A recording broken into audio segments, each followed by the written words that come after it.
बिस्मिल्लाहिर्रहमानिर्रहीम। अस्सलाम वालेकुम नाज़रीन, मैं हूं अहमद फवाद और आप देखते हैं मुझे मेरे यूट्यूब चैनल और फेसबुक पेज पर। नाज़रीन, आज तारीख है 20 अप्रैल और दिन है बुध का। बड़ी खबर और ब्रेकिंग न्यूज़ के साथ आज की इस व्लॉग में आपकी खिदमत में हाजिर हुआ हूं। इमरान खान साहब की जानिब से एक और सरप्राइज़ मौलाना फजल रहमान की जानिब से शहबाज हुकूमत के साथ बगावत जो है वो कर दी गई है, जबकि आसिफ जरदारी ने भी इन्हें घेर लिया है। बिलावल भुट्टो का भी इनकार मौसूल हो चुका है। मामला क्या है, इसकी डिटेल्स जो है वो आज की इस व्लॉग में आपके सामने रखने जा रहा हूं। जो कैबिनेट है उसने हल्फ उठा लिया है, लेकिन ये चीज़ जो है वो आप मुख्तलिफ प्लेटफॉर्म से सुन भी रहे होंगे कि किस वजह से उन्होंने ये हल्फ उठाया है। एक ज़बरदस्ती का या एक मजबूरन हल्फ उनकी जानिब से उठाया गया है। जो इख्तलाफात हैं वो बदस्तूर इनके दरमियान मौजूद हैं। इस वक्त भी वजारतों के ऊपर, ये जो वजारतों की बंदर बांट हुई है, इनके ऊपर शदीद इख्तलाफात और जो लड़ाई झगड़ा है इन तमाम के दरमियान मौजूद है। मौलाना फजल रहमान की जानिब से क्या बगावत की गई है, इसकी डिटेल आपके सामने रखूंगा। और दूसरे नंबर पर नाज़रीन, आसिफ अली जरदारी जो हैं, इस वक्त आसिफ अली जरदारी ने शहबाज शरीफ को मुकम्मल तौर पर चारों तरफ से घेर लिया है और शहबाज शरीफ को इस वक्त निकलने का जो रास्ता है वो नहीं मिल रहा। घेरा किस तरीके से है, एक तो ये जो कैबिना इस वक्त सामने आई है इसमें जो अहम कुछ वजारतें हैं, एक तो वो आसिफ जरदारी की जानिब से ले ली गई हैं और दूसरी जानिब नाज़रीन इस वक्त आसिफ जरदारी बिल्कुल बाजिद हैं कि जो आइनी ओहदे हैं वो किसी और को नहीं मिलेंगे, वो सिर्फ और सिर्फ पीपल्स पार्टी को मिलेंगे। यहाँ तक कि जो इत्तेहादी नाराज़ हुए हैं, वो इत्तेहादियों के नाराज़ होने की वजह भी यही है कि उनको कुछ आइनी ओहदे जो थे वो चाहिए थे, लेकिन जरदारी साहब ये आइनी ओहदे अपने पास रखना चाहते हैं। ये इस वक्त जो इनकी सूरत हाल है वो चल रही है। दूसरी साइड पर नाज़रीन इस वक्त बिलावल भुट्टो जो हैं वो लंदन गए हैं और लंदन में उन्होंने मुलाकात करनी है नवाज़ शरीफ से, और नवाज़ शरीफ से भी ये जो मौजूदा सिनेरियो है और ये जो आइनी ओहदे हैं इस हवाले से उन्होंने बातचीत करनी है और ये ओहदे उन्होंने लेने हैं। इतलात के मुताबिक नाज़रीन सबसे पहले आसिफ जरदारी की जानिब से इसहाक डार को फ़ोन किया गया और उनसे पहले वक्त लिया गया कि इस तरह से बिलावल जो है वो आएंगे और नवाज़ शरीफ से मुलाकात करेंगे। हफ्ते वाले दिन ये जो मुलाकात थी वो तय थी, लेकिन किसी वजह से बिलावल भुट्टो चुके जो मौजूदा सूरत हाल थी वो नहीं जा पाए, लेकिन बाद में उनकी जानिब से वहाँ पर वो गए, लेकिन अभी तक दोबारा बातचीत नहीं हुई। बहरहाल मुलाकात जो है ये उनकी वहाँ पर होनी है और इस मुलाकात के अंदर ये जो तमाम तर मामलात हैं वो तय किए जाने हैं। अब नाज़रीन यहाँ पर एक बड़ी अहम चीज़ है और वो अहम चीज़ ये है कि आसिफ जरदारी आखिर जो आइनी ओहदे हैं उनके ऊपर इसरार क्यों कर रहे हैं। ख़ास तौर पर गवर्नर पंजाब, इसके अलावा सदर का ओहदा और इसके अलावा चेयरमैन सेनेट का जो ओहदा है वो उनकी जानिब से डिमांड किया जा रहा है। और इस हवाले से इख्तलाफात खुलकर इस तरह से भी सामने आ चुके हैं कि राना सनाउल्लाह साहब कहते हैं कि अगर आपने चेयरमैन सेनेट का ओहदा लेना है तो आप जाएं और अदालत से फ़ैसला ले लें। वो जो मामला खुला था यूसुफ रज़ा गिलानी वाला, जो वोट कुछ मुस्तरद हुए थे और वो अदालत में चैलेंज हुए थे। और दूसरे नंबर पर जो कमर जमान कायरा हैं उनकी जानिब से एक बयान सामने आता है और वो ये कहते हैं कि इसमें कोई दो राय नहीं है कि चेयरमैन सेनेट उनका होगा, क्योंकि ऐवान के अंदर कौमी असम्बली में जो अक्सरियत थी वो नून लीग की थी तो उनका वज़ीर आज़म बन गया। इस वजह से सेनेट में जो अक्सरियत है वो चूँकि इस वक्त पीपल्स पार्टी की है तो इसलिए जो चेयरमैन सेनेट है वो पीपल्स पार्टी का बनेगा, लेकिन नून लीग उनको ये देने को तैयार नहीं है। यहाँ तक कि गवर्नर का जो होता है, गवर्नर पंजाब का, वो भी उन्हें देने को तैयार नहीं है। और दूसरी तरफ नाज़रीन जो काबीना ने हल्फ भी उठाया है, इस काबीना में पीपल्स पार्टी के लोग तो मौजूद हैं, लेकिन बिलावल भुट्टो जो हैं वो इस काबीना में शामिल नहीं हुए। वज़ीर ख़ारजा का ओहदा उनके पास जाना था, लेकिन वो ये कहकर इनकार उनकी जानिब से किया गया है कि जब तक आप अली वज़ीर, मोहसिन दावड़ और जो अख्तर मेंगल साहब हैं उनको काबीना में जब तक कोई ओहदा नहीं देते, कोई वजारत नहीं देते, तो तब तक बिलावल भुट्टो जो हैं वो ख़ुद भी इस वजारत में इस काबीना में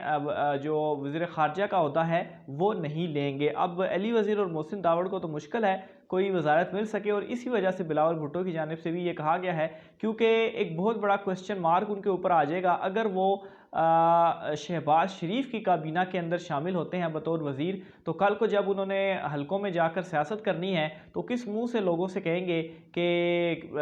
जो है वो आप उनकी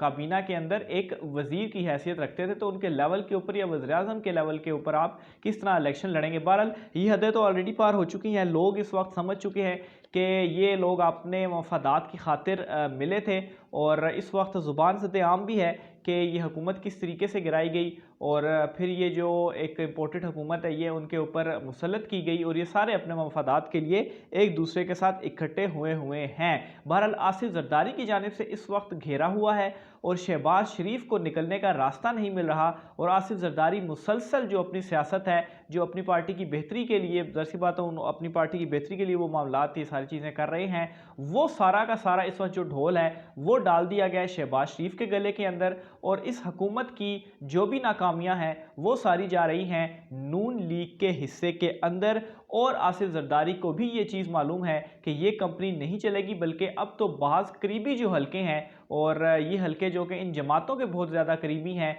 वो लोग भी ये कहना शुरू हो चुके हैं कि ये कंपनी नहीं चलेगी। इख्तलाफात और लड़ाइयाँ शदीद किस्म की हैं। अलबत्ता जो काबीना ने हल्फ लिया है उसकी मैं रीज़न आपको बता चुका हूँ कि वो कहीं पर और मामलात जो थे वो तय हुए थे, और उन मामलात के तय होने के बाद सिर्फ एक ही रात के अंदर ये जो सारे काबीना के लोग हैं जो अब हल्फ लिया, इन्होंने लाइन लगाकर हल्फ जो है वो लिया है। उससे पहले तक शदीद किस्म के इख्तलाफात मौजूद थे, कोई भी इस काबीना के अंदर शामिल नहीं होना चाहता था, और अब भी वो इस काबीना का हिस्सा नहीं रहना चाहते। और इस वक्त वहाँ पर भी जो नए इंतखाबात हैं, नए इंतखाबात के हवाले से जो गूंज है वो चल रही है, और इस वक्त आसिफ जरदारी को भी ये चीज़ मालूम हो चुकी है कि ये जो असम्बलियाँ हैं वो ज़्यादा देर नहीं चलेंगी, इन असम्बलियों ने तहलील होना है, नए इंतखाबात होने हैं, और इसी वजह से जो आइनी ओहदे हैं वो लेना चाहते हैं, क्योंकि असम्बलियाँ तहलील होने के बाद ये जो आइनी ओहदे होंगे यही ओहदे उनके काम आ सकते हैं। गवर्नर का ओहदा हो गया या सदर का जो ओहदा है वो हो गया। दूसरी तरफ नाज़रीन, जो मौलाना फजल रहमान साहब हैं उनकी जानिब से भी बगावत ये कर दी गई है कि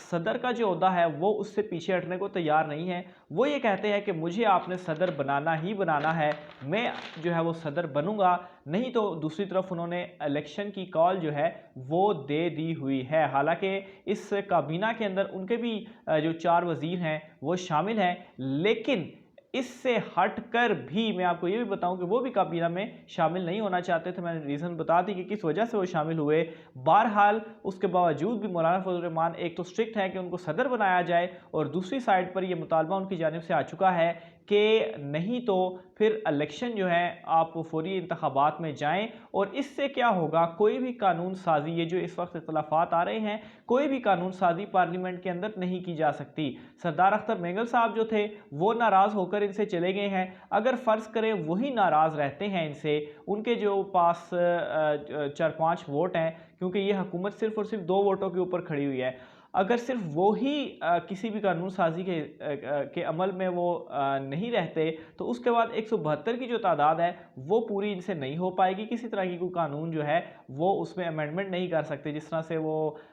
इस्लाहात वाला या ओवरसीज़ वोटिंग वाला। तो ये इस वक्त इनको सारा जो सर दर्द है इस वक्त ये इनके लिए बना हुआ है। दूसरी साइड पर नाज़रीन, इमरान खान साहब की जानिब से एक बड़ा सरप्राइज़ दिया गया है, और वो सरप्राइज़ ये है कि पहली मरतबा इमरान खान साहब ने ये डिसाइड किया है कि वो आज रात 10 बजे जो ट्विटर की स्पेस है उसमें वो आएंगे, और उसमें वहाँ पर जो खिताब है या बात वगैरह है वो करेंगे। और इसकी एक मेन रीज़न ये भी है कि जिस तरीके से मेन स्ट्रीम जो मीडिया है उसने ब्लैकआउट किया हुआ है, सवाए 1-2 चैनल्स के जो कि उनके जलसे वगैरह लाहौर के और सारी चीज़ें दिखा रहे हैं, बाकी मीडिया का ब्लैकआउट है,